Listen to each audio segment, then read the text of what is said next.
aí, tudo bem com você? Olha, se você é recém-chegado, muito prazer, eu sou o Thiago Martello, idealizador da empresa, tenho o meu sócio Danilo Mendes e juntos criamos então esse bate-papo aqui, esse encontro que a gente faz periodicamente para fazer você se aprimorar como profissional para poder levar cada vez mais conhecimento aí na ponta para o seu mentorado, para o seu aluno, enfim. O intuito é temas sempre relacionados para o desenvolvimento da carreira de educador financeiro, tá certo? Vamos para mais então um bate-papo? Vamos nessa? Vamos para o bate-papo de hoje? Então vamos lá, valeu! Seguindo, né, para o ápice, para o grande ponto do nosso encontro, temos o Henrique Cunha, que é advogado e vai falar sobre a Lei Geral de Proteção de Dados, a LGPD, o que é e o que precisamos saber. No meio de tanta novidade, no meio de tanta desinformação, o que de fato conseguimos aproveitar, para onde que estamos caminhando, né? Quais são as perspectivas, vislumbres dessa nova área que se torna cada vez mais essencial. Henrique, muitíssimo obrigado novamente pela sua participação. A palavra é totalmente sua, assim como a tela, a apresentação de slides. Fica à vontade para compartilhar o seu material e o seu conhecimento com a gente. Show de bola, pessoal. Primeiramente, obrigado pelo convite, para estar aqui, para a gente poder bater esse papo. E espero que a gente possa esclarecer dúvidas que, porventura, vocês tenham na prática. Eu já estou até compartilhando aqui o material, depois a gente pode mandar para vocês também. E antes da gente começar, né, daqui a pouco eu conto um pouquinho da agenda aqui da apresentação, mas vocês vão ver, né, acho que é importante começar com um disclaimer, que é um tema que ele tem muita coisa, né, ele é um tema amplo, ele é complexo, e então o nosso objetivo é tentar não só trazer um pouco de um panorama geral do que é importante saber na prática, mas focar em alguns aspectos também de dia a dia, né? Então a gente pensou aqui, pensando em mentores, pensando em pessoas que vão trabalhar com educação financeira, quais são exemplos e cuidados que vocês precisam ter. Então a gente vai não só trazer um pouco da parte teórica, mas tentar trazer alguns exemplos de prática, de como é que isso vai afetar a dinâmica de cada um. Também a ideia aqui é fazer um overview, né? Então, até para a gente ficar dentro do horário, né? Naturalmente, a gente não vai aprofundar em todos os detalhes da lei, mas acredito que a gente consiga passar por muitas coisas relevantes para a gente começar a iniciar essa conscientização e espero que vocês possam sair daqui com elementos práticos para poder trabalhar realmente no dia a dia. Só para uma breve apresentação, né, depois eu mando isso, mas eu trabalho, estudo com proteção de dados já há algum tempo, né. Eu gostei que vocês mencionaram do grupo da Martello, nós também temos esse conceito no escritório.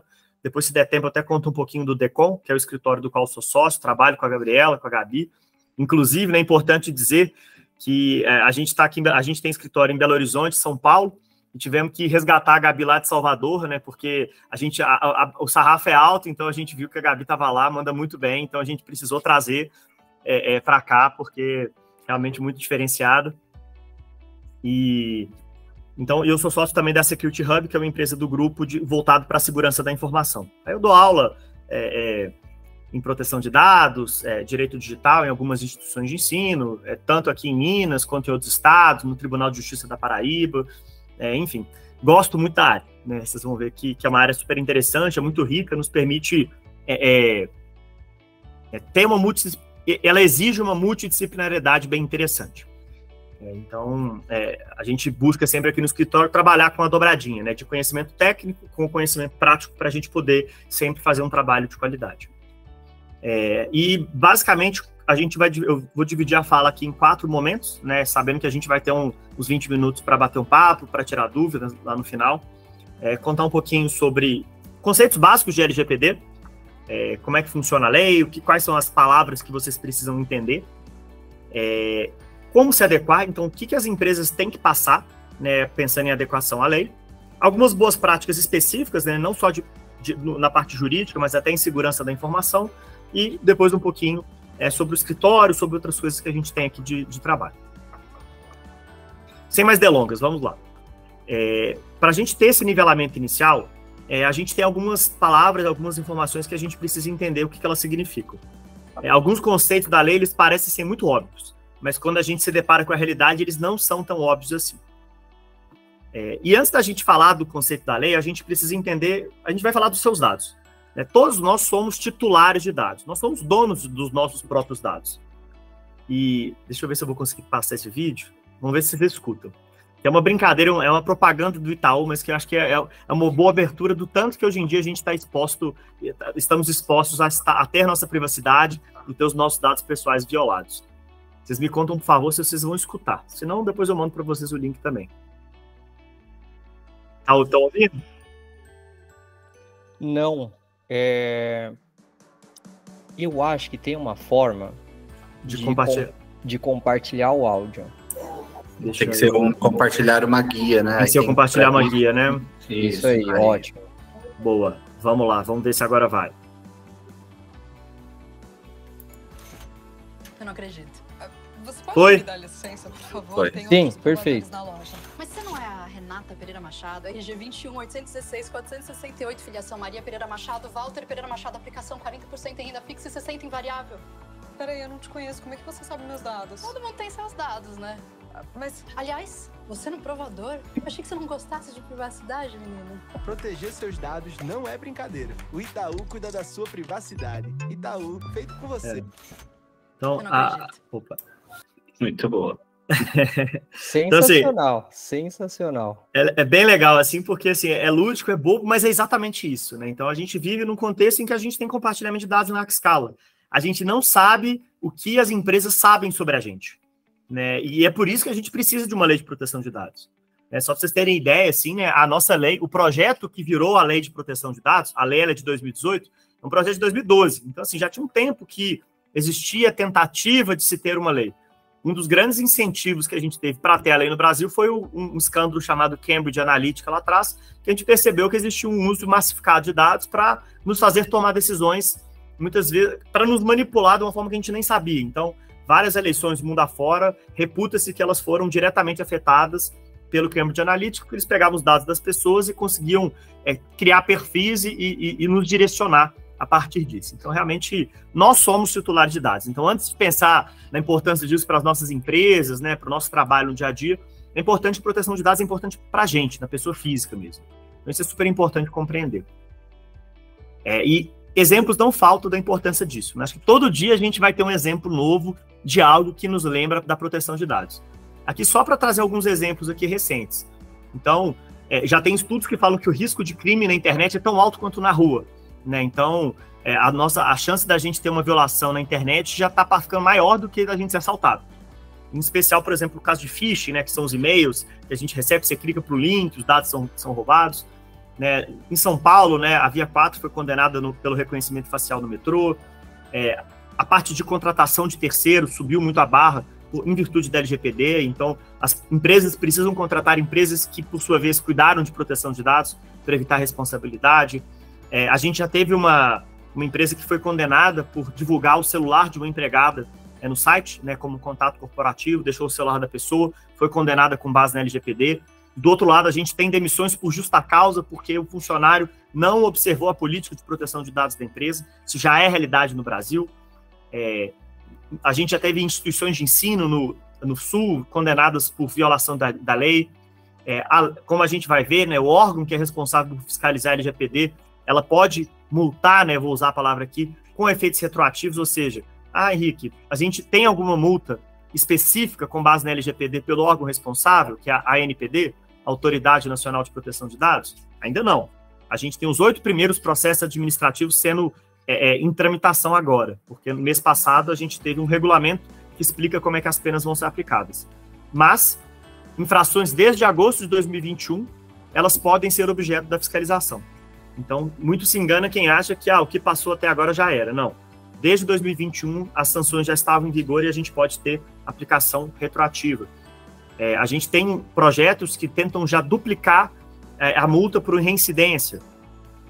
A gente tem o regulamento que saiu em 27 de fevereiro sobre a dosimetria, que é basicamente como que as penalidades vão ser aplicadas, como é que as multas vão ser calculadas. Então, assim, é uma lei que ela veio para ficar. Né? E ela afeta a gente, ela afeta o mercado, ela afeta o seu trabalho, ela afeta o nosso trabalho no dia a dia. E é interessante que muitas vezes a gente vai estudar aqui nos conceitos, né? A gente escuta, mas Henrique, eu não trabalho com dado pessoal, eu não atendo o consumidor final, Meus clientes são todos pessoas jurídicas, não atendo, não trabalho com dados pessoais. E como a gente vai ver, impossível, né? Todos nós acabamos tratando o dado pessoal em alguma medida. E para a gente entender por que eu estou falando que a gente trata dado pessoal em alguma medida, um primeiro conceito que é super importante é o de dado pessoal. O que, afinal de contas, é dado pessoal? E aqui é o conceito da lei. É a informação relacionada à pessoa natural, identificada ou identificável. Por que esse conceito é tão importante? Por que ele sai do óbvio? Porque ele fala de uma pessoa identificável. Então, eu não estou falando só de nome e CPF. Se eu tiver a possibilidade de identificar alguém a partir daquela informação, eu posso considerar que é um dado pessoal. Então, no contexto dessa nossa conversa, se eu falar advogado, dentro do contexto, talvez a gente esteja falando do Henrique e do Carlos. Advogado sexo masculino. Advogado sexo masculino, camisa preta. Talvez já seja possível identificar o Henrique a partir dessas informações. Então, se fosse em outro contexto, essas 3 informações por si só elas não iam representar muita coisa. Existem muitos advogados do sexo masculino de camisa preta. Mas nesse contexto, é uma informação que permite identificar alguém. Então, é dado pessoal.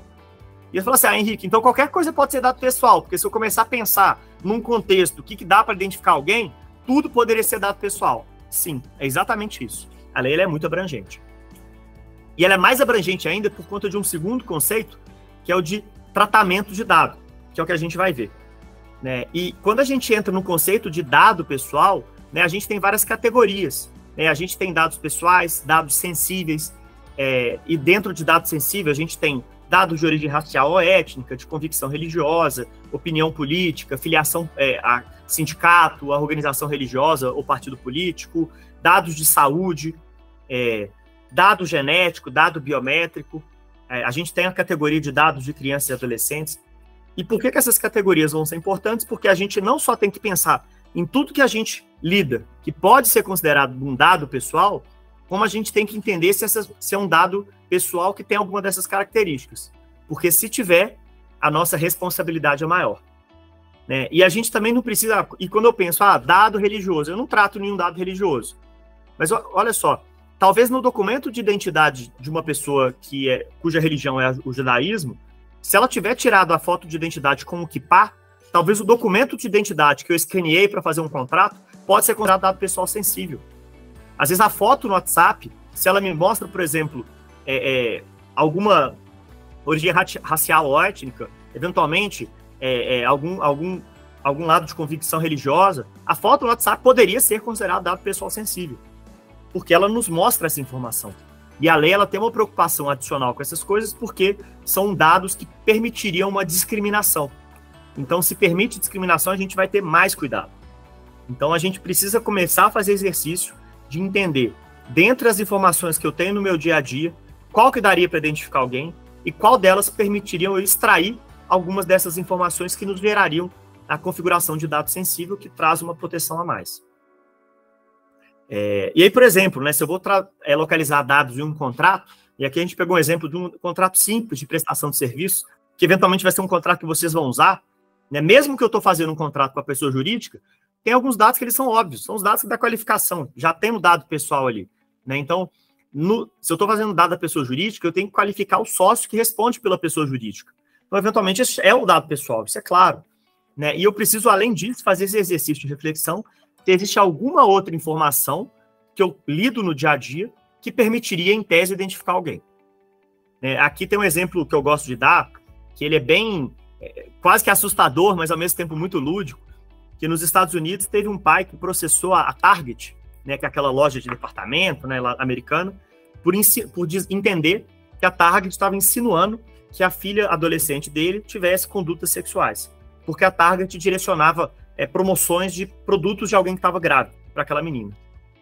E o pai processou, achou aquilo um absurdo. Meses depois nasce o netinho. Né?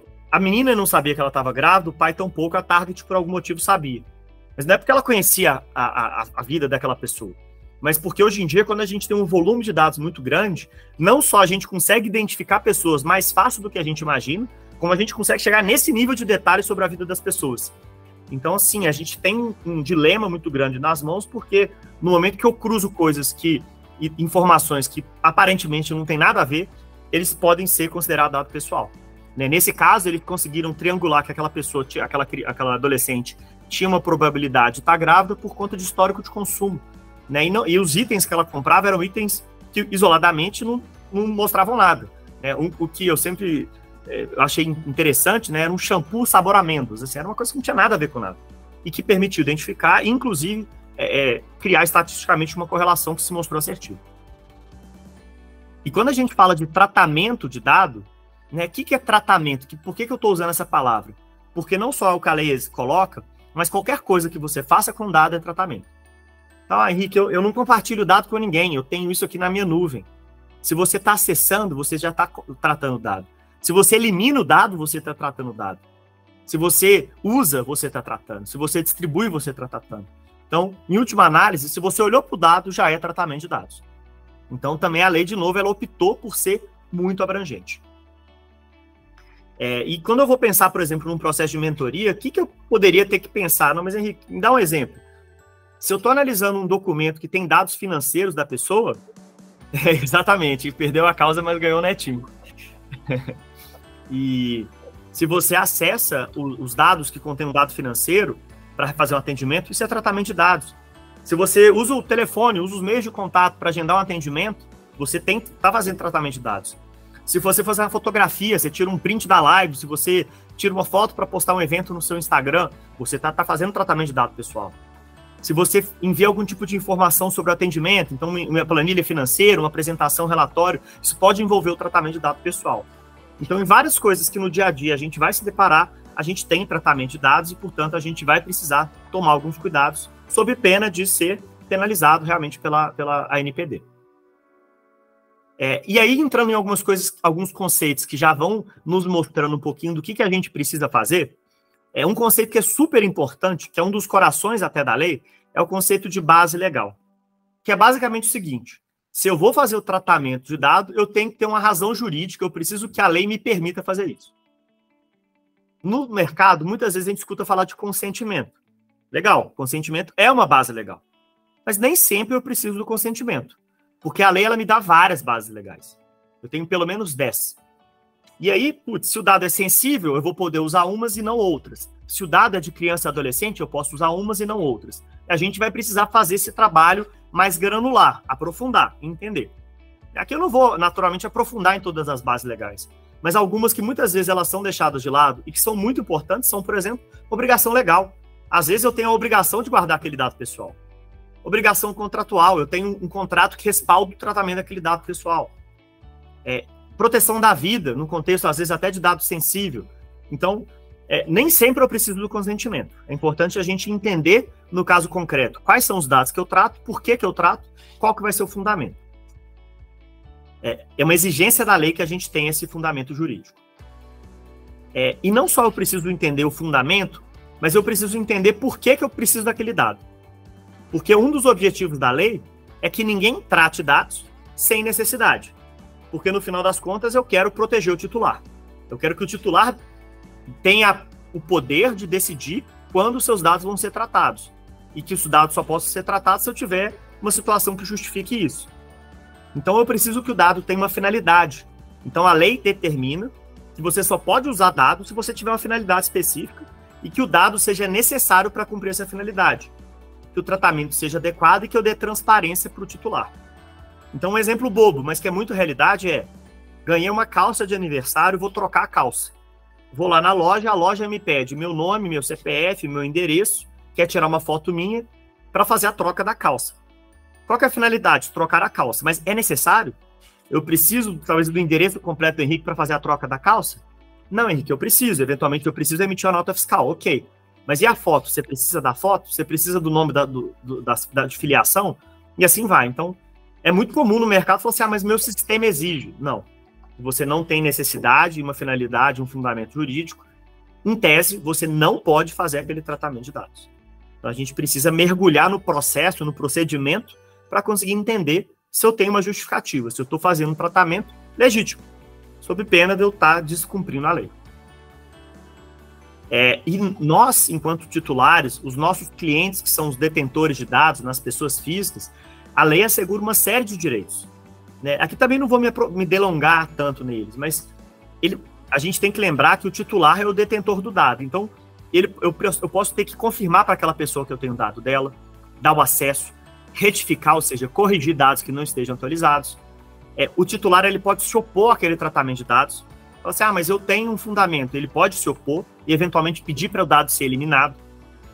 Eu posso pedir que, às vezes, eu tenho um fundamento que eu tenho uma obrigação legal, mas o titular tem pelo menos o direito de explicação. Eu preciso ser capaz de explicar fundamentadamente por que eu trato aquele dado e por que eventualmente eu não vou apagar. Então, a gente precisa ter isso em mente no momento que a gente atende o cliente. Eu tenho o direito de portabilidade, né, que é o direito de eu pegar meu dado e levar para onde eu quiser. Se eu quiser falar assim, gente, eu quero que eu peço todos os dados, que você que é meu prestador de serviço, eu quero ter todos os dados que você tem sobre mim, porque eu vou levar para o concorrente. O titular tem direito a isso. Ele tem direito de revisar decisões automatizadas, enfim, tem uma série de direitos que são assegurados pela lei. Então, além de cumprir o que a lei exige, a gente precisa estar preparado para atender o direito dos titulares, né? E como o mercado ele vai ganhando mais conhecimento sobre a lei, é natural que as pessoas estejam mais antenadas sobre isso aqui.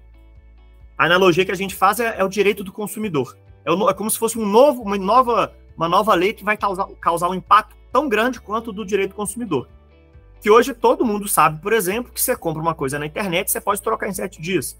Que as lojas elas têm que ter um exemplar do Código de Defesa do Consumidor e as pessoas passam a ter noção dos seus direitos. Então aqui a gente vai ter um movimento bem semelhante. Por isso que a gente precisa estar atento.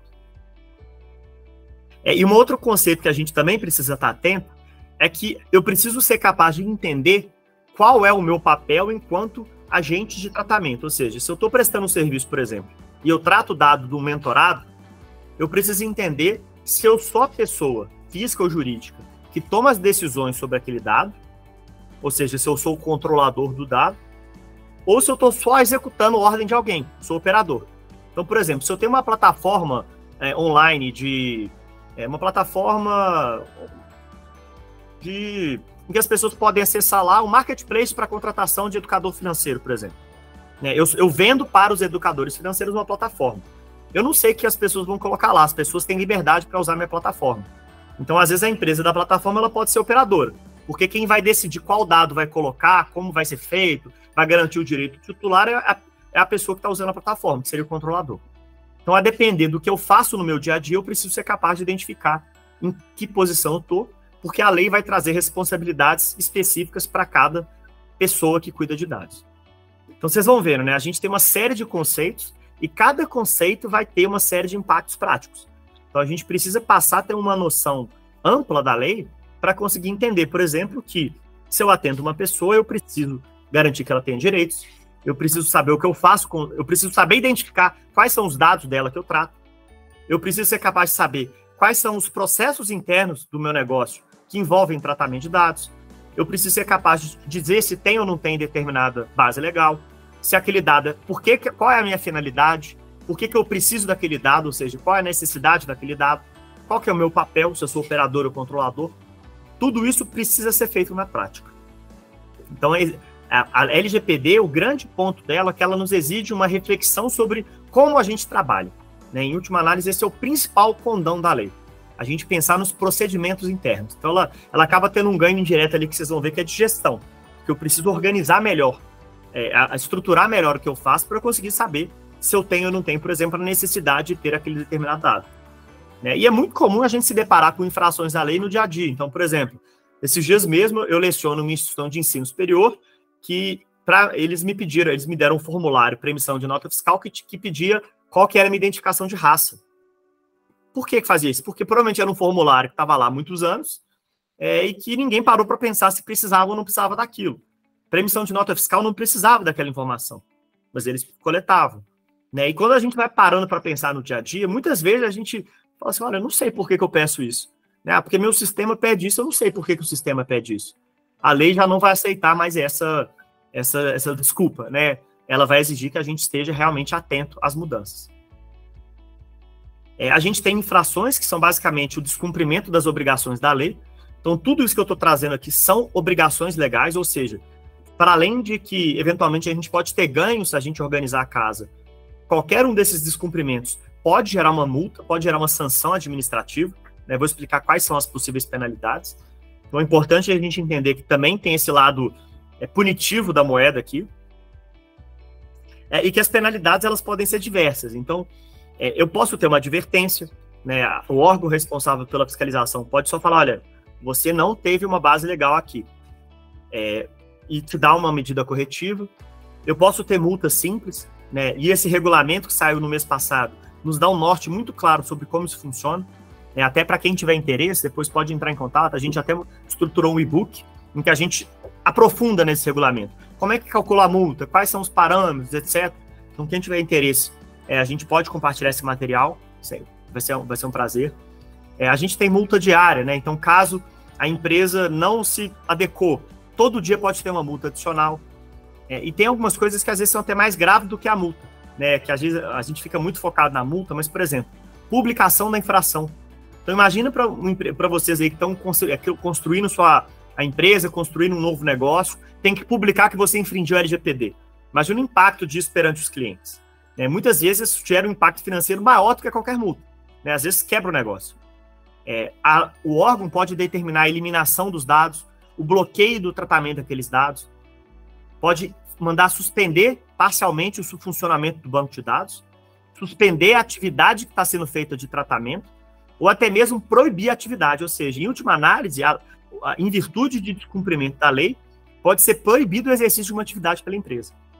Então, se você tem uma empresa cuja atividade depende de tratamento de dados, que é basicamente quase todas, né, se a infração for reiterada e tiver uma gravidade maior, a gente pode ter a proibição daquela atividade. Então, assim, é quase que decretar a morte daquela empresa, né? Então, é importante realmente a gente entender que é uma lei que veio para ficar, que traz uma série de obrigações, e que o descumprimento pode gerar penalidades severas, né? Desde multas pesadas por infração até quase que uma morte ali indireta da atividade, porque você proibia a empresa de tratar dados. E aí, né, para não ficar só no tom alarmista, a gente tem que entender o que a gente precisa fazer para se adequar, né? O objetivo da lei, e esse é um ponto super importante, não é impedir que as empresas tratem dados, não é impedir que a gente possa ter soluções inovadoras com base em dados, não. O objetivo é fazer com que os titulares sejam protagonistas e que a gente tenha que ter cuidado com a forma como a gente cuida dos dados. Então, assim, mas aí vai impedir inovação, vai impedir que empresas surjam. Não. Na verdade, o que a lei exige é que a gente pense em procedimento, que a gente pense em transparência, que a gente faça o dever de casa para tratar os dados de uma forma lista. Então, o bom trabalho aqui para implementar uma adequação é saber falar sim, né? Muitas vezes a gente fala assim, o advogado, lá vai ele falar que eu não posso fazer nada. Pelo contrário, pelo menos na nossa visão aqui no escritório, é que a gente tem que estar junto do cliente para poder falar os sims, né? Eu quero, olha, gente, eu tenho aqui, eu tenho uma plataforma de educação financeira, eu quero dar consultoria para as empresas, mas eu estou com medo de poder tratar o dado. Não é para a gente ter medo. A gente tem que estar junto para saber como fazer, como tratar o dado de uma forma legítima. Então, a forma da gente construir isso envolve uma série de etapas, né? E o nosso foco aqui vai trazer algumas boas práticas, mas o que a gente constrói de metodologia? Né? A gente começa fazendo uma adequação preliminar, em que a gente traz o kit básico de adequação, né, de documentos, de cuidados para a empresa poder começar um trabalho de adequação, já tendo basicamente a vitrine ali bem cuidada. A gente tem que passar por um diagnóstico, que é basicamente mapear todos os processos da empresa, todos os processos que vocês cuidam, para entender onde tem dado pessoal, né? E aqui, diferentemente de muito advogado, quando a gente fala de processo, a gente não está falando de processo na justiça, é o processo no sentido do procedimento interno, processo etapa por etapa do que você faz no seu negócio, né? E o seu negócio pode ser a sua empresa, pode ser trabalhando no setor público, o dia a dia do setor público, porque os órgãos públicos também estão sujeitos ao cumprimento da lei. Pode ser, eu sou autônomo, Henrique, eu preciso de adequar a lei, sim. Você não é só para pessoa jurídica, então se você é pessoa física, presta serviço, é pensar nos seus procedimentos, nos seus processos, para entender onde tem dado e diagnosticar se você está fazendo da forma adequada. Uma vez que o diagnóstico é feito, é planejar as medidas que são necessárias para adequação, que pode envolver uma reformulação de um procedimento, né, compreender a melhor forma de interagir com o titular, pode envolver criação de políticas, criação de procedimentos, eu não tenho, por exemplo, um procedimento para responder um titular que me peça para me explicar por que trato o dado. Putz, eu recebi um e-mail o titular nem sabe por onde que ele pode entrar em contato comigo. Então vamos construir um procedimento de comunicação com o titular, por exemplo. E dar treinamentos internos, porque, como vocês podem imaginar, o elo mais fraco da cadeia somos nós, né? São as pessoas. Então não adianta de nada eu ter um ambiente seguro, eu ter uma plataforma super segura, tenho processos bem costurados, se às vezes eu ou os meus colaboradores não entendem nada sobre isso, e às vezes vão tirar uma foto aqui do sistema e mandar no grupo da família para mostrar que o Henrique, que é cliente, ele fez um investimento X. Então, às vezes a pessoa não tem nem má fé, mas por estar mal avisada, mal informada, ela acaba cometendo uma infração grave. Então, a gente precisa construir, olhando o produto, parte técnica, processo, pessoas. E quando a gente vai para empresas menores, pessoas, a NPD, que é o órgão fiscalizador, emitiu um regulamento para endereçar como que vai ser a aplicação da lei para o que ela chama agente de pequeno porte. Agente de pequeno porte tem várias, a lei coloca várias empresas ali dentro dessa classificação, mas ainda assim ela traz uma série de exigências. Então ela manda que os agentes de pequeno porte registrem as atividades de tratamento, registrem tudo que vocês fazem que envolva tratamento de dados, que tenha um procedimento de comunicação de incidente de segurança, que nomeie uma pessoa física ou jurídica para ser o encarregado de dados, né, que é o que a gente chama de DPO, né, que é o Data Protection Officer. Então, é importante que tenha alguém olhando para isso na empresa. Né? Mas, Henrique, eu não tenho orçamento para contratar uma pessoa para ficar por conta. A NPD, ela dispensa a obrigatoriedade de nomeação de DPO para empresas menores. Mas, ainda assim, ela considera como uma boa prática. Então, é como se, assim, tudo que o DPO, né, ou encarregado de dados, tem que fazer, continua sendo obrigatório. E quem nomear, ainda ganha ponto com o órgão. Então, assim, contrate, pense nisso, pense quem dentro de casa pode cumprir esse papel de estar olhando para esse assunto. Porque, como vocês podem imaginar, né, como as coisas vão mudando o tempo todo, é preciso ter alguém com um olhar constante para cima disso e também cuidando da segurança da informação. Porque hoje em dia, né, se um negócio tem uma violação de dados grande, isso pode significar o fim do negócio. Né? Bloqueei todo o seu banco de dados. Se você não teve um cuidado prévio, às vezes é o fim do negócio. Antes de começar, ele já acabou. Então, a gente, mais do que ficar preocupado com uma multa, por exemplo, do órgão, a gente tem preocupado com a perenidade do negócio caso haja um incidente de segurança grave. Né? Como todo dia acontece. Né? Todo dia a gente vê ataque ransomware, que vai lá e criptografa o banco de dados, bloqueia o acesso a tudo que você tem da sua empresa. Então, é uma preocupação que a gente realmente tem que ter. E o que a gente ganha com isso, né, eu acho que um ponto que é super importante a gente trazer, é que o objetivo maior de todos é que a gente consiga usar esses cuidados como uma forma de ganhar. Né? E como que a gente ganha? Primeiro, reduzindo as eventuais penalidades. Então, esse regulamento que saiu agora em fevereiro, ele traz uma série de atenuantes, ou seja, atos, coisas que se você conseguir cumprir, ele vai atenuar a sanção, né, a penalidade que seria imposta pelo órgão. Aqui eu não vou entrar em um por um aqui não, mas é importante saber, né, exato, quem trouxe aí a ideia do compliance, né, se você tem boas práticas, se você teve um trabalho, e se você tem um trabalho de monitoramento constante, você consegue reduzir mais de 75% da multa, se ela for ser aplicada. Né, isso já está no regulamento. A NPD quer que as empresas consigam, por exemplo, cessar a infração, ou seja, eu fiz errado, mas antes de começar a dar problema, eu parei. Mesmo que eu fiz errado, eu consegui mostrar que eu implementei boas práticas, que eu fiz compliance, que eu tenho procedimentos internos para minimizar os dados que eu causo ao titular. Cada uma dessas coisas, o regulamento traz um percentual que pode ser reduzido da multa. Se eu conseguir comprovar a implementação de medidas para reverter ou mitigar os efeitos da infração, se eu tive cooperação, se eu tenho boa-fé, tudo isso a lei vai atenuando a sanção. Né? E esses percentuais, eles são cumulativos. Então, assim, se a gente faz a conta somando tudo, a gente pode se deparar num cenário que a multa vai até não existir, mais de 100%. A gente não sabe ainda se a NPD, de fato, vai permitir que seja 100%, mas ao que tudo indica, sim. Né? A lei, ela quer que as empresas busquem estar em conformidade. Isso é o mais importante. Né? Então, e para além de evitar a infração, porque se você está fazendo certo, você não vai ter multa, né? Se tiver feito alguma coisa errada, a gente consegue reduzir o tamanho do problema. Além disso, a gente pode ter retorno financeiro. Né? E esse que é um ponto que a gente gosta mais de frisar. E tem vários estudos que nos mostram isso. né? Por mais que no início pareça meio contra-intuitivo, assim, nossa, que vai dar muito trabalho, vou ter que investir nisso e tal. Sim, porque o mercado ele já está valorizando esse tipo de iniciativa.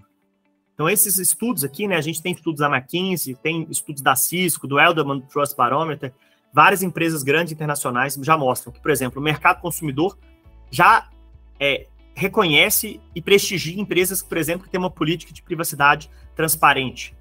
91% dos brasileiros já valorizam mais a confiança que elas têm na marca do que no amor que ela tem pela marca. Então, assim, às vezes existe um apego emocional por uma determinada marca, teve uma construção de branding ali bacana, mas se tem uma outra marca concorrente que eles confiam, que cuidam mais dos seus próprios dados, eles estão dispostos a mudar. Então, eles estão dispostos para ir para o concorrente se você não tiver confiança sobre como os dados estão sendo tratados.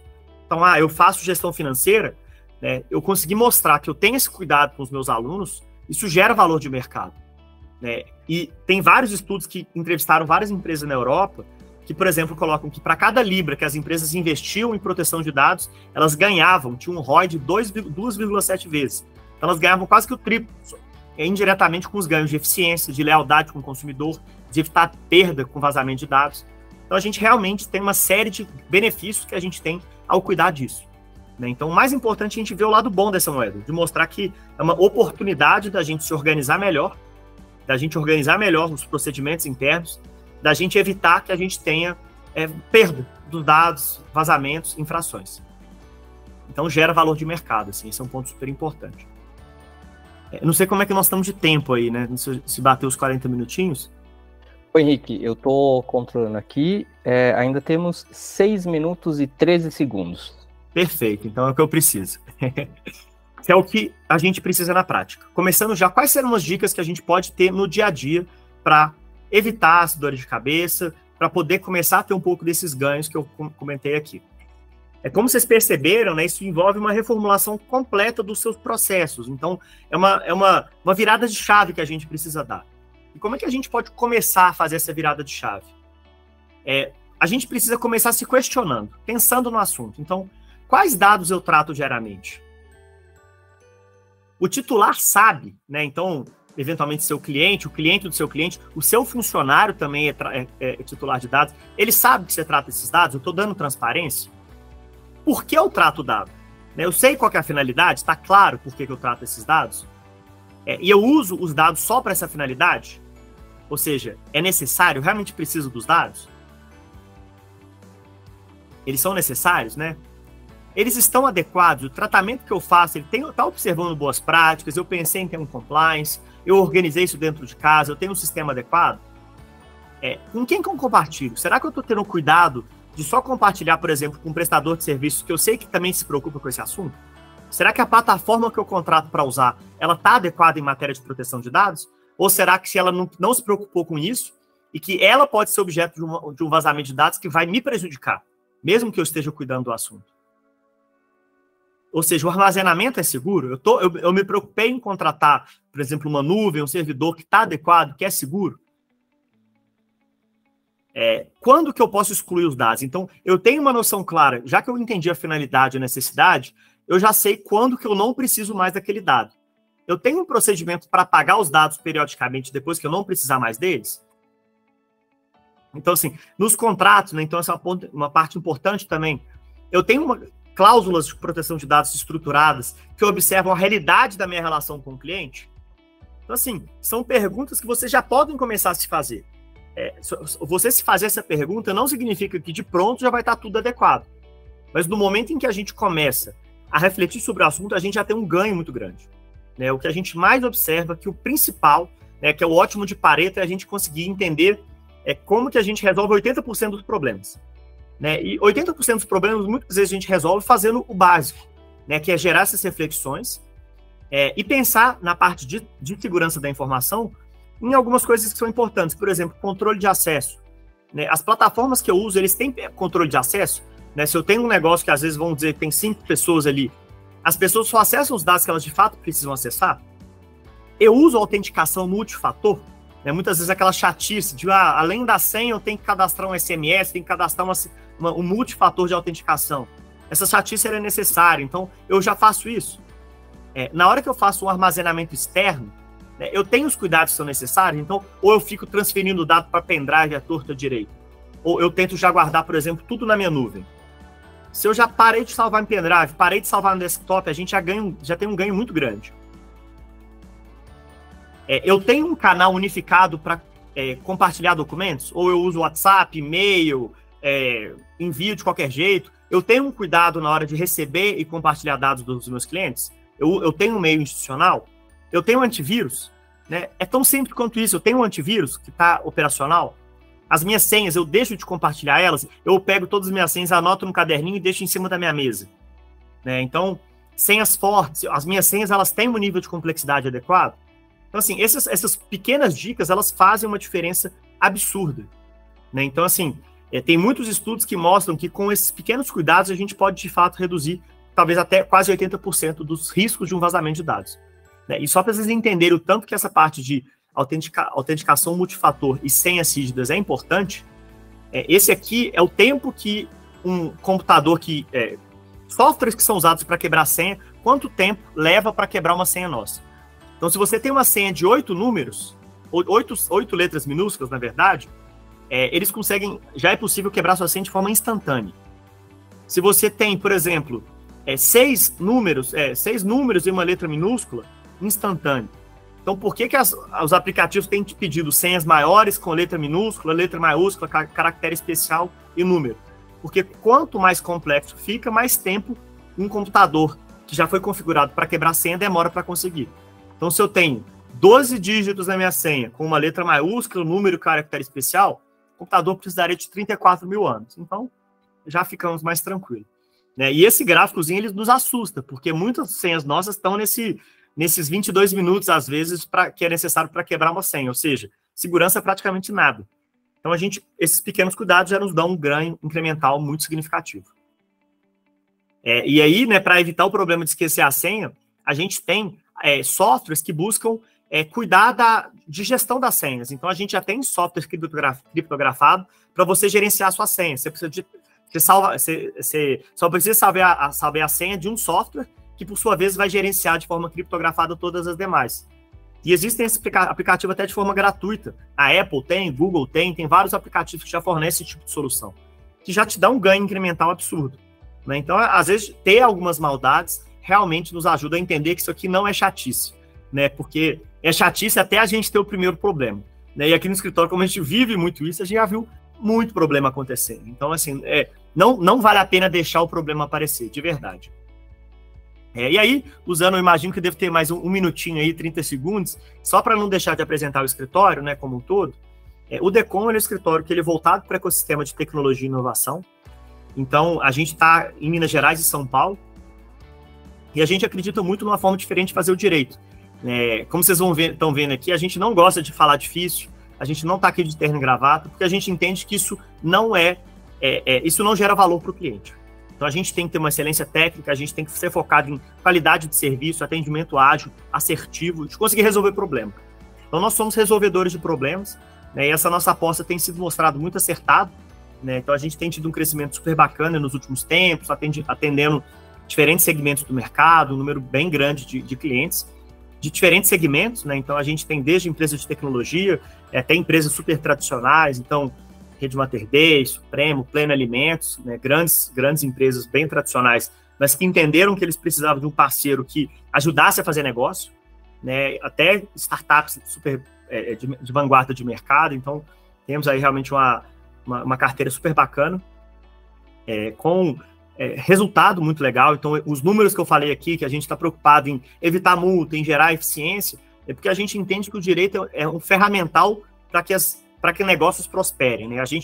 Nosso propósito é ajudar empresas inovadoras, empresários fora da curva, a tomar decisões mais assertivas e a fazer a diferença no mundo.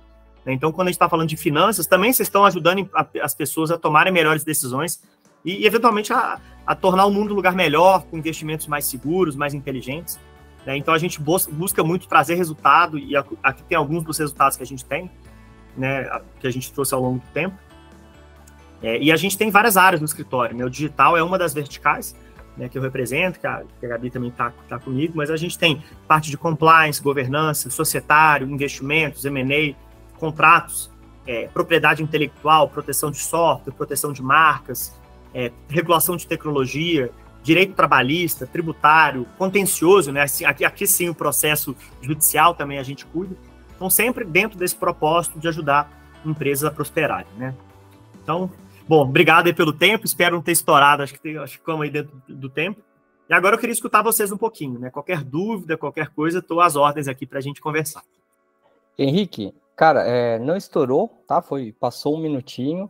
Sensacional, cara, sensacional. Parabéns pela apresentação, né? Pelo design da apresentação, pela oratória, pela aula que você deu. Conteúdo extremamente relevante, rico. Eu fui anotando aqui. Tô até em desespero aqui em continuar empreendendo, cara. Pelo amor de Deus. Pelo amor de Deus. A gente brinca assim, né? Que a gente, quanto escritório, até pro direito, a gente escuta muito, que bom que eu não, assim, a gente vai conversar, eu ainda não preciso do advogado, não deu nenhum problema. Assim, a gente tem que trazer que o advogado tem que ser antes, para evitar problema e fazer o negócio crescer mais, assim, organizar a casa para crescer mais rápido, captar mais dinheiro. O preventivo, né? É o preventivo. Exato. O preventivo, com uma visão muito clara de trazer resultado também. A gente conseguir metrificar o preventivo para a gente ter resultado. Cara, eu fiz várias anotações aqui, tá? Então, vou começar com algumas dúvidas do pessoal aí também, né? Por favor, que queira, levanta a mão, a gente vai conversando. Se você puder, Henrique, parar de compartilhar, que aí a gente vê isso agora. Isso, todo mundo na tela. Já fica uma dica, né? Você comentou do Cambridge Analytica, uma dica aí pro pessoal que está nos assistindo, nos ouvindo na gravação, né, no nosso videocast, podcast. A gente tem o filme, né? Na verdade é um longa, um documentário, chama Privacidade Hackeada. Muito bom mesmo. Muito dica. Bom. É muito bom. Muito bom. Fala sobre essa questão do Cambridge Analytica e essa crise de dados que a gente vive. Aí, cara, pegando esse gancho, eu quero te fazer uma pergunta. Você falou ali, né, sobre as empresas, né, que manipulam o dado, então só o fato de você ter acesso a esses dados. Então, a gente aqui utiliza servidores, a gente utiliza sistemas internos.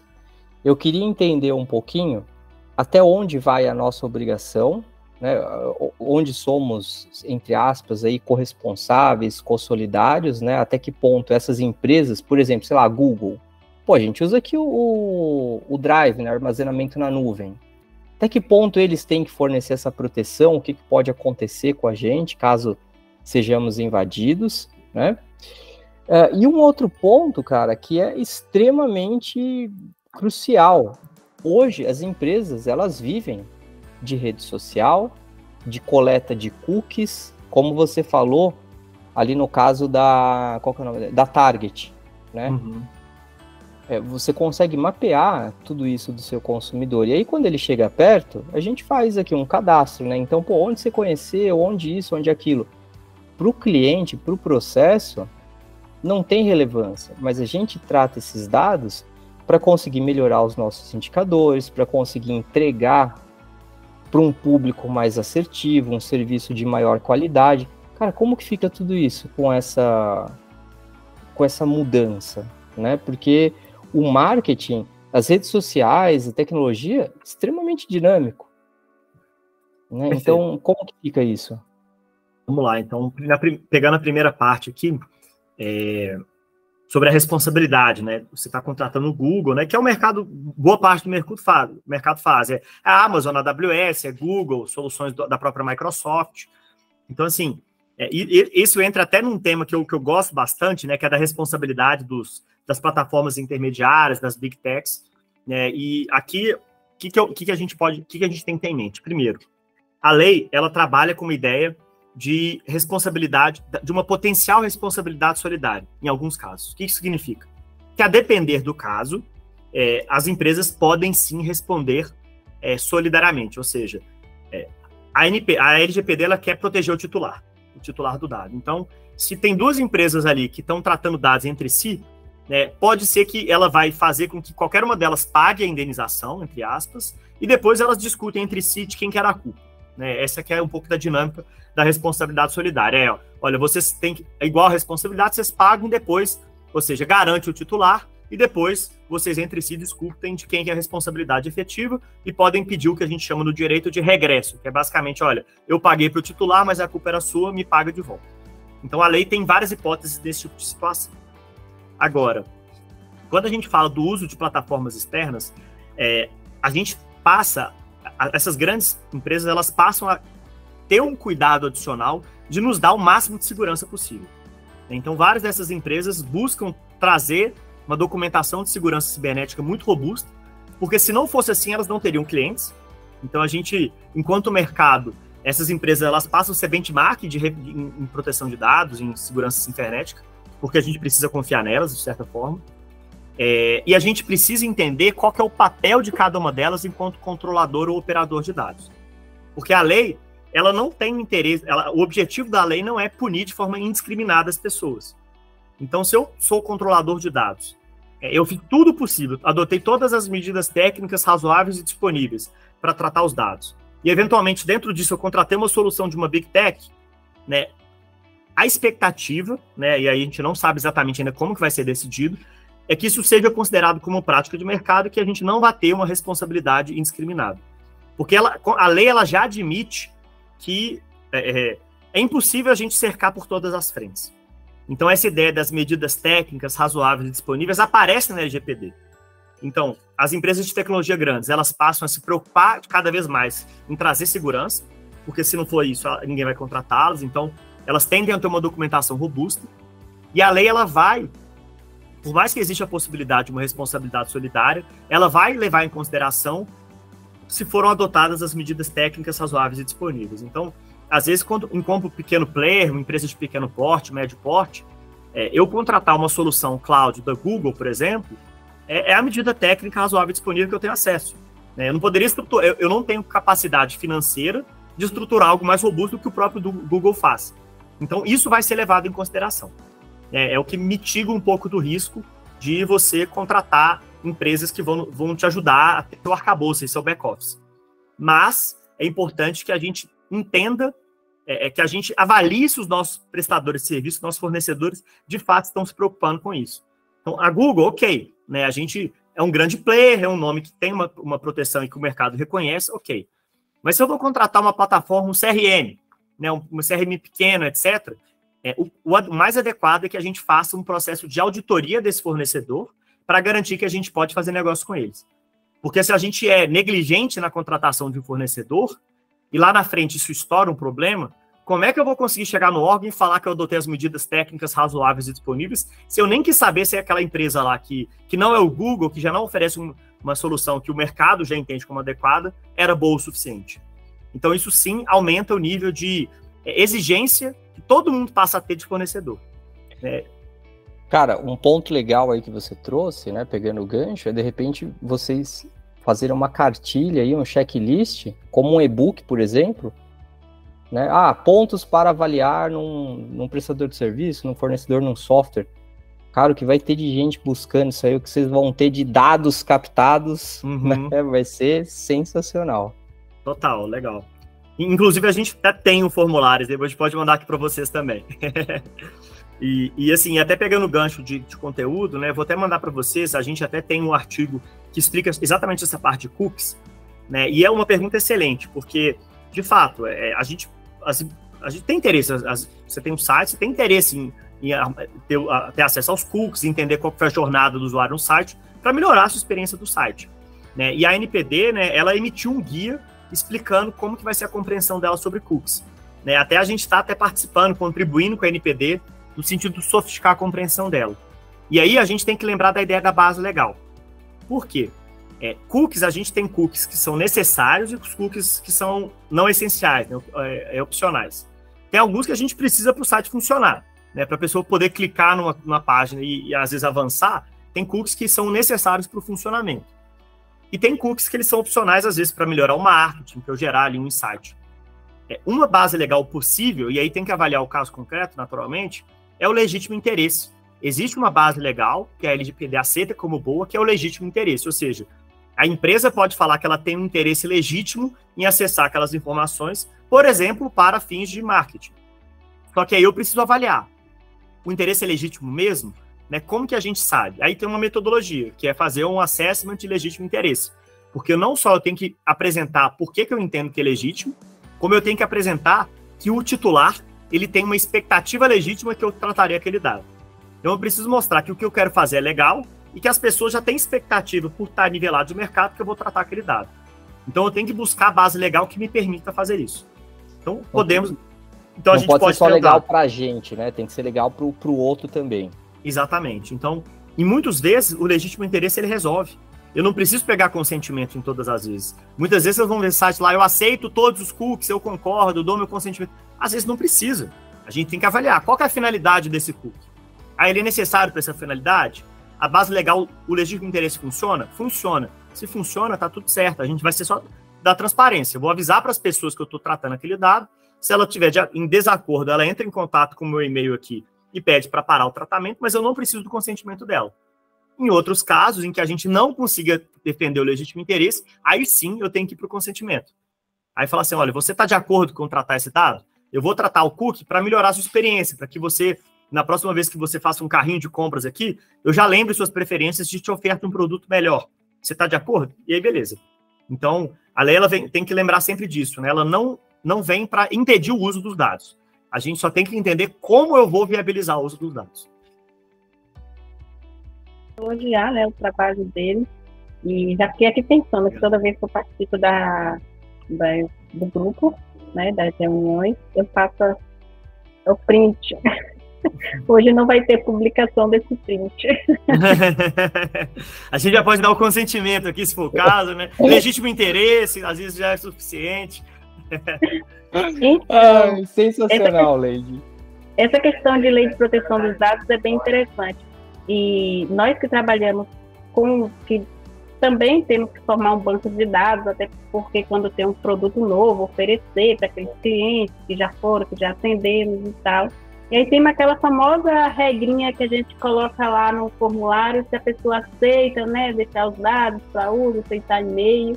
Mas eu fico em dúvida nessa questão se apenas isso é suficiente, porque quando eu faço algum desses procedimentos na internet, eu fico, nossa, mas eu sei que essa pessoa que vai encher o saco, vai me encher minha caixa, desculpa a palavra, vai encher meu e-mail com texto, mensagens, todos os dias, com mais de 10 disparados aqueles e-mails automáticos, que a gente já sabe que vai acontecer. Então, dos problemas de preencher esses formulários que tem essa informação, mas a gente às vezes não lê com letrinhas pequenas, só assina, aí acaba tendo esse problema. Então, um dos problemas hoje de conseguir captar através desse tipo seria esse. Aí, no caso, assim, nós conhecemos um dos pontos dessas leis de proteção de dados, mas, por exemplo, muitos clientes não conhecem, consumidores, não estão atentos a isso, simplesmente vai e faz. Hoje tem muitas empresas que são as empresas B2B, B2C, que elas tratam de dados, né, de vendas, o trabalho deles são vender dados, né, esses dados de clientes bons, clientes ruins, e isso gera uma cadeia assim, de acesso a dados que as pessoas às vezes não têm consciência e não têm muitas vezes a opção de limitar. Por exemplo, hoje você entra no site, tudo tem cookies. Ou você aceita, não tem nem opção de você não aceitar. Tem aquela opção de você ler o que você vai aceitar. Mas são tantas letras que você, tipo assim, você quer entrar no site rápido, você só vai aceitar. E uma das coisas interessantes aí é que esse acesso ao público, né, ele seja mais facilitado. A linguagem de vocês hoje foi muito boa, inclusive eu como público consegui entender muita coisa. E fiz algumas relações com o uso nós como educadores financeiros. Temos também, você falou no início, né, da defesa do consumidor, que também está divulgada há muito tempo, mas muitos consumidores ainda não sabem dos direitos, principalmente aquelas questões. Hoje, uma empresa, você tem dados do SPC e Serasa.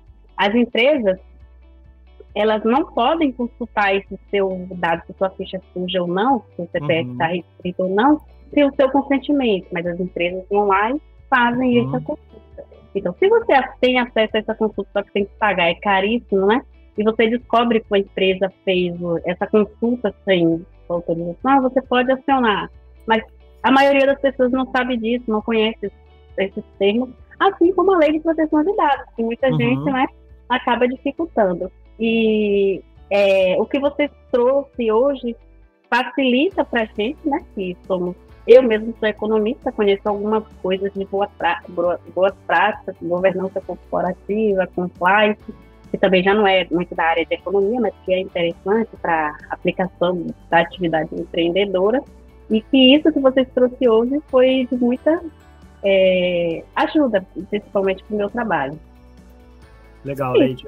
Boa, não, ótimas considerações, assim, né?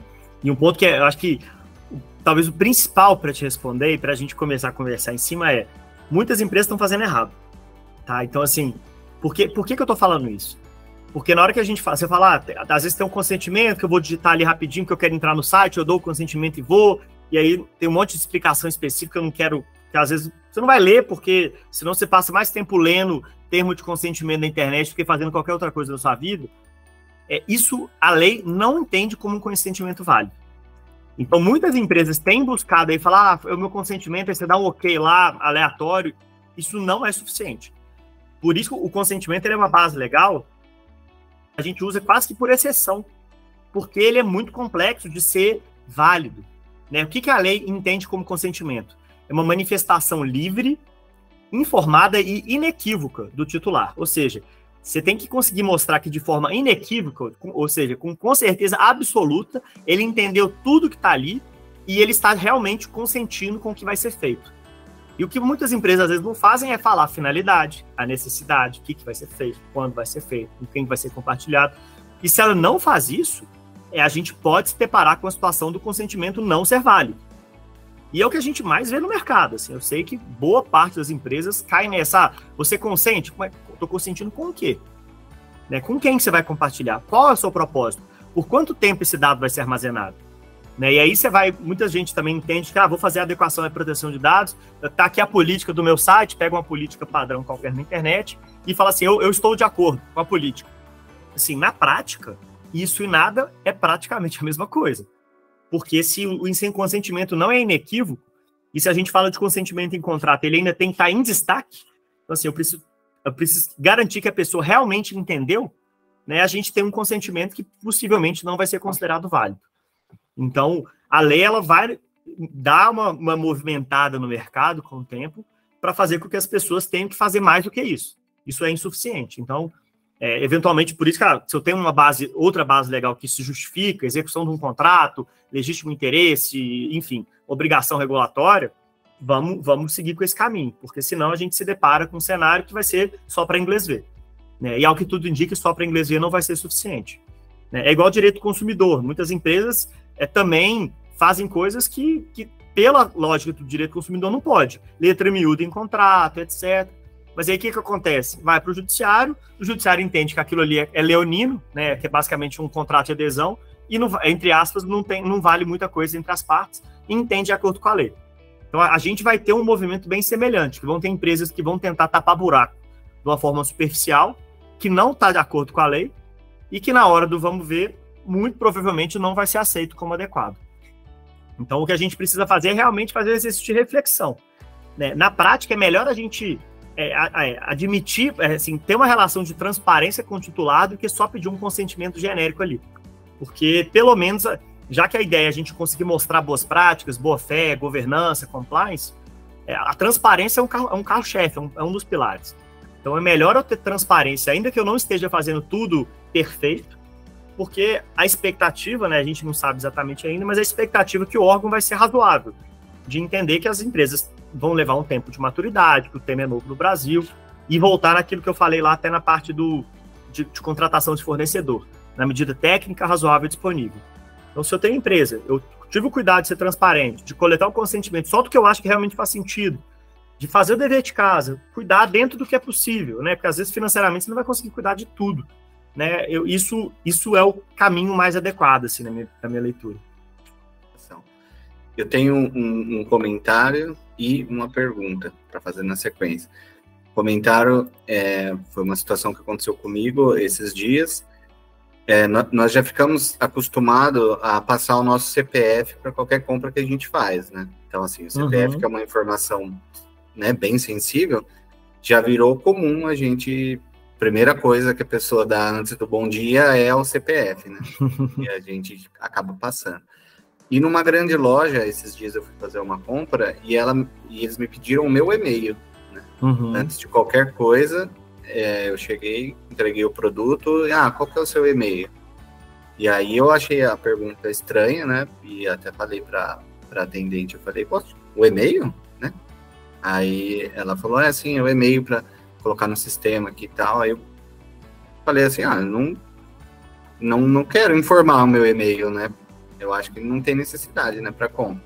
Aí ela falou, não, mas para eu poder abrir, né, o sistema aqui, dar continuidade, eu preciso do e-mail, né? E aí eu fiquei meio assim, falei, nunca vi, né, e-mail para poder fazer a compra, né? E acabei passando, né, meio contrariado, porque eu não queria ficar ali discutindo e, enfim. Então, assim, é uma pergunta nova, né, que eu recebi. Nunca ninguém me perguntou um e-mail para poder fazer uma compra. Mas, enfim, eu queria que você comentasse depois rapidamente sobre isso, né? E a pergunta, puxando um gancho do que o Danilo falou sobre as redes sociais, né? Eu queria falar numa situação hipotética que acontece muito, né, com os educadores financeiros e outras pessoas que trabalham, assim, com serviços e têm redes sociais, né? Então, hoje, a pessoa vai publicar um story lá no Instagram, né? Então, ela fez lá um atendimento com uma pessoa, e aí ela tira lá a foto, né, do atendimento, onde tem a foto da pessoa, e ela marca lá o Instagram da pessoa, né, a Fernandinho. E aí ela escreve lá, o Fernandinho hoje preferiu não gastar, e investiu todo o seu 13º com nossa ajuda, né? Isso é uma publicação que a gente vê comum. É praxe. É praxe, né? Então, a dúvida seria, numa publicação dessa, existe a chance de você estar infringindo a lei de proteção de dados? Boas perguntas, na verdade. Começando pela parte lá do e-mail, né, olha que interessante, esse é um exemplo que ele é super rico, porque ele nos permite pensar em muita coisa. Né? Uma primeira coisa muitas vezes a gente, por exemplo, o CPF, a gente associa ele como um dado sensível. De acordo com a lei, o dado sensível é o que aqueles origem, denotação sexual, política, racial, então formalmente não seria um dado sensível. O que isso representa na prática? Porque quando a gente fala de dado sensível, a gente tem hipóteses mais restritas de uso daqueles dados, né? As bases legais que são possíveis para dado sensível, a gente tem menos bases legais que possibilitam o uso do dado sensível. Por exemplo, essa que eu falei, legítimo interesse, por exemplo, você não pode ter legítimo interesse para dado sensível. Então, o dado pessoal, o CPF sendo um dado comum, a gente tem as hipóteses, ainda assim a gente precisa das hipóteses de base legal. Uma delas poderia ser o consentimento. Em tese, olha, você quer ou não quer dar o seu CPF? Você quer ou não quer dar o seu e-mail? Né, entraria nessa. Mas olha só, qual é a finalidade do e-mail? É para abrir o sistema, mas e a necessidade? Então, nesse caso, me parece ter uma violação do princípio da necessidade, porque ela falou na finalidade, mas que não faz sentido, porque não é necessário você fornecer seu e-mail para você fazer uma compra. Você quer só comprar e ir embora. Então, já tem aí, no mínimo, violação à necessidade. E se a gente vai pensar na base legal, qual seria a base legal para isso? Porque você foi, de certa forma, forçado a dar o seu e-mail. Forçado, assim, entre aspas, mas de certa forma foi. Já não dá para falar de consentimento. E aí, né? Eu tenho um legítimo interesse, tem expectativa que na hora de você fazer uma compra, você vai fornecer seu e-mail. Putz, pensando em finalidade, a finalidade realmente é só alimentar o sistema? Ou será que eles não estão, na verdade, alimentando um banco de dados para avaliar, por exemplo, seu histórico de compras e te fazer um marketing de produtos que eles percebem que estão dentro do seu perfil?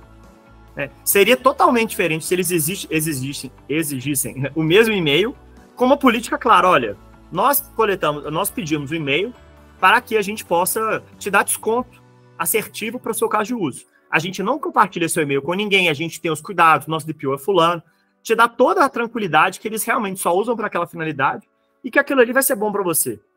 Pode ser que isso mude totalmente de figura. Às vezes você está disposto a dar seu e-mail, né? Porque no universo digital, né, às vezes o nosso dado tem valor e toda hora a gente está disposto a transacionar em cima desse valor, em cima do valor do dado. Pode ser que eu esteja disposto a dar meu CPF para receber um desconto. Se eu tiver a segurança que eles só vão usar meu CPF para conseguir me dar promoções mais assertivas, ou seja, me fazer comprar mais na loja, sem vender para terceiro nem nada, tá tudo certo. Então a transparência é um pilar importante porque ela permite que, às vezes, coisas que as empresas fazem que nos deixam desconfortáveis, elas vão poder fazer com a gente estando alinhado, tá tudo certo, eu topo. Eu estou disposto a dar meu CPF ou meu e-mail em troca desse desconto. Né? Só que elas não fazem isso da forma adequada e aí acaba gerando um problema. Então, acho que é um caso assim que mostra que a gente tem que pensar nas bases legais de dado pessoal sensível, que a finalidade não estava clara, que não tinha uma política clara. E provavelmente você vai entrar no site dessa loja, você vai lá, política de privacidade, vai ter um texto padrão. Porque o mercado, às vezes, está mais se preocupando com a vitrine do que com a realidade. E não é isso que a lei vai observar. A NPD já deixou claro, ela vai observar a realidade. Você pode até colocar no contrato que é X ou Y, ela vai ver a realidade. Então, isso é super importante. E na parte do Instagram também, essa é uma dúvida que aparece muito, né? A gente até tem um módulo aqui do escritório, né? um time focado para influencer digital, empresa de marketing, né? Isso independente até do segmento, é um negócio que surge muito. Putz, eu posso postar o meu mentorado, o meu cliente, né? E vai, de novo, qual é o exercício que eu tenho que fazer? Eu tenho que avaliar qual que é a finalidade, a necessidade e a base legal, em resumo. Né? E a base legal, de pronto, eu vejo pelo menos 2 ou até 3 que seriam adequadas. Primeiro, você tem um contrato com o seu mentorado, e no seu contrato você tem uma cláusula que você estabelece que dentro da relação de mentoria que está sendo pactuada, eventuais retornos, etc., podem ser compartilhados na rede social com a marcação daquela pessoa. E se você tiver, eu nem preciso falar do consentimento da lei. O consentimento é uma base legal mais chata. Né? Contrato, você tem um contrato que te permite fazer isso. Ou, dentro de um mercado digital, se isso é praxe, legítimo interesse pode ser que seja o caso. Pode ser que seja uma base aplicável. Por que pode ser? Porque aí eu tenho que fazer o teste de legítimo interesse.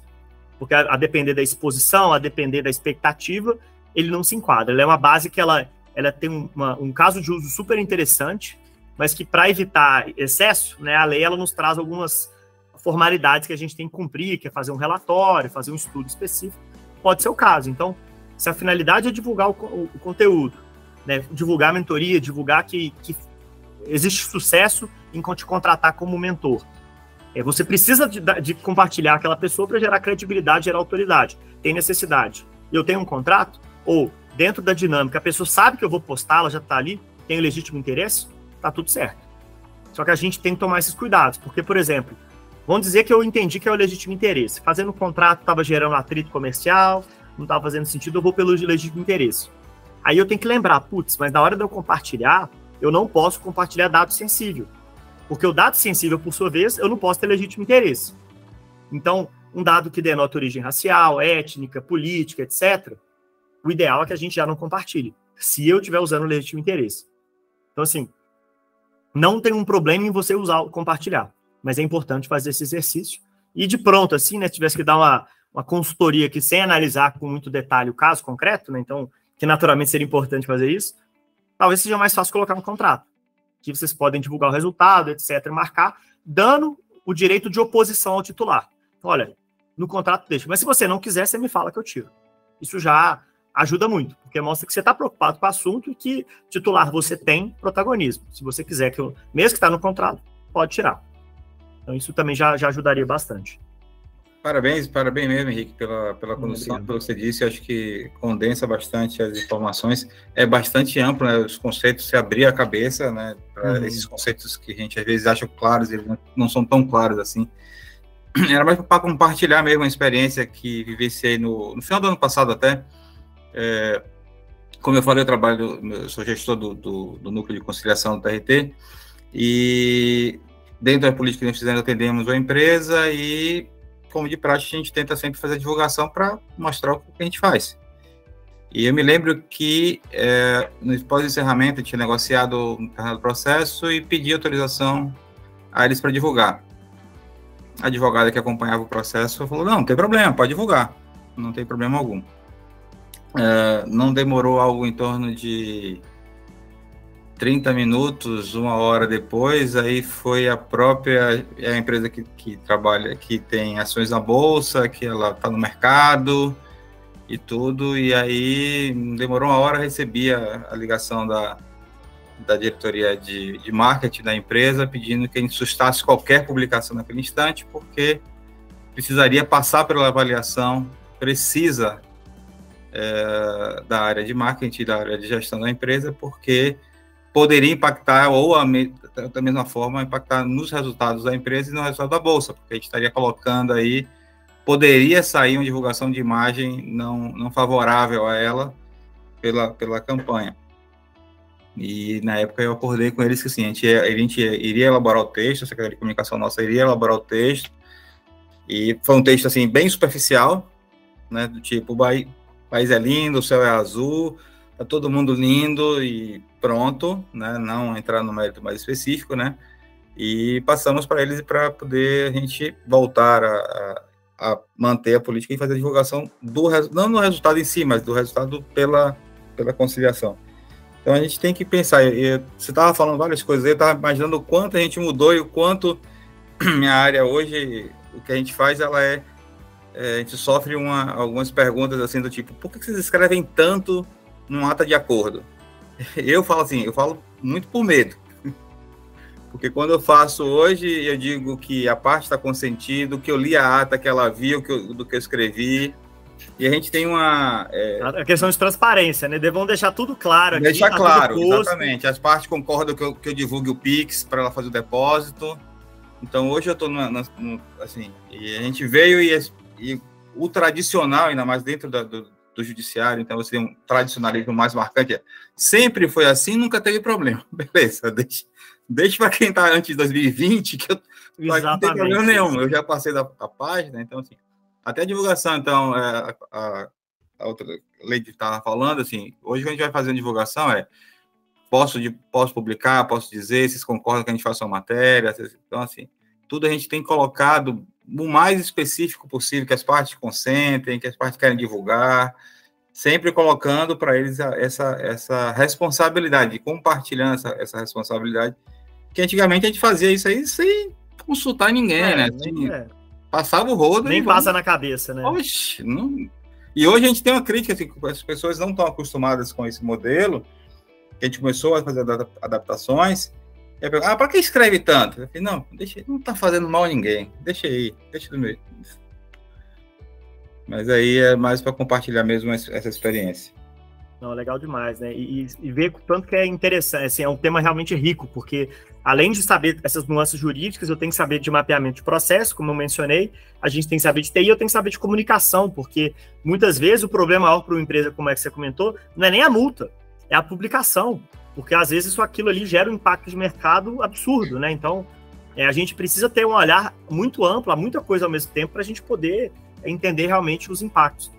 Então, as empresas como um todo, elas têm começado, né? Acho que o mercado tem caminhado, ainda que a passos lentos nessa compreensão que, olha, se você não cuidar disso, você pode ter um impacto reputacional muito relevante, né? E que a gente virar essa chavinha, né? Que até pouco tempo atrás, realmente, ninguém pensava nisso, só tratava o dado. Eu acho que foi a Leite comentou, né? Das empresas que compram e vendem e-mail, né? Para marketing. Esse tipo de prática que a gente sabe que existe, não é mais sustentável, né? Isso, se ainda não deu problema para algumas empresas, vai dar, né? Então, realmente a gente precisa passar a ter uma compreensão diferente, porque senão vai estourar para muita gente ainda.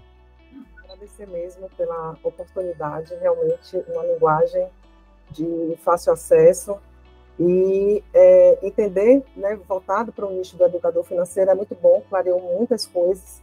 Realmente, assim, a lei, né, como eu falei, eu trabalho em banco há muitos anos, vi isso, acho que já tem mais de 10 anos que eu vi sobre o assunto, né, teve diversos treinamentos e tudo, mas o olhar para fora, né, de uma corporação de grande porte é realmente muito enriquecedor, que abre uma visão e vê que está no dia a dia, né, não é aquela coisa que estava restrita a uma área, né, muito corporativo, empresa de grande porte, com riscos e tal, está aqui no dia a dia da gente. Exato. Muito bom, os dois estão de parabéns. Ô Henrique, cara, fala os seus contatos, porque tem uma galera que vai ouvir, né, no Spotify, e tem um pessoal que vai nos assistir no YouTube. Eu vou passar aqui então, ó, no LinkedIn é Henrique Cunha Souza Lima, e para quem quiser seguir lá no Instagram, O do escritório é o decom.law, de Drummond Cunha Oliveira Milagres, né? D de dado, C-O-M.law, né? L-A-W, direito. O meu pessoal é o @Henrique Cunha SL. E temos o do Security Hub, que é o Security Hub, né? Que é da empresa de TI. Então, fiquem à vontade para seguir, mandar mensagem por lá que a gente vamos conversando. Chegando ao fim de mais um encontro, espero que você tenha curtido. Afinal de contas, né, nós juntos conseguimos gerar muito mais conhecimento, né, com essa troca que nós fazemos tão gostosa aqui no nosso grupo de network da Martelo, com foco em empreendedorismo na educação financeira. Olha, é de suma importância que você então preencha a pesquisa de satisfação, só assim a gente vai conseguir melhorar cada vez mais a nossa entrega, né? Tudo que a gente leva aí pra você, beleza? Se quiser compartilhar, comentar, chama o vizinho pras próximas, se atente à agenda e não perca nenhum encontro. Tá certo? Beleza? Te vejo então no nosso próximo encontro. Comente aqui o que você quiser e até lá. Tchau, até mais, valeu!